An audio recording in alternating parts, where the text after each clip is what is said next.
আমি একজন বাংলা সিরিয়ালের নায়িকা। অফকোর্স আমি আমার ধ্যান, জ্ঞান আর প্যাশন। আমি একজন বাংলা সিরিয়ালের নায়িকা। অফকোর্স সিরিয়ালে আমার মতো বোকা তুমি আর কাউকে খুঁজে পাবে না। আগুনে হাত দেওয়ার থেকে শুরু করে কুয়োয় ঝাঁপ মারা সবই আমার জন্য ডেজিগনেটেড। একজন বাংলা সিরিয়ালের নায়িকা। অফকোর্স আমার বর আর শ্বশুর বাড়ি আমাকে যতবারই তাড়িয়ে দিক না কেন আমি বারবার নির্লজ্জের মতো ফিরে ফিরে আসি। আমি একজন বাংলা সিরিয়ালের নায়িকা। অফকোর্স যে কোনো বিপদে পড়লেই আমার লাস্ট অস্ত্র ভগবানকে ডাইরেক্ট ব্ল্যাকমেল করে আমার কাজ হাসিল করে নেওয়া। আমি একজন বাংলা সিরিয়ালের নায়িকা।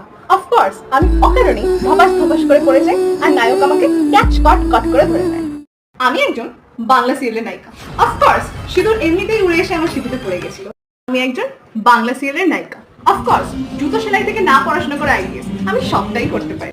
আমি একজন বাংলা সিরিয়ালের নায়িকা। অফকোর্স আমি এবং আমার কাজগুলো এক্সপার্ট গাইডেন্সে নিয়ে দেবো। বাড়িতে ট্রাই করবেন না।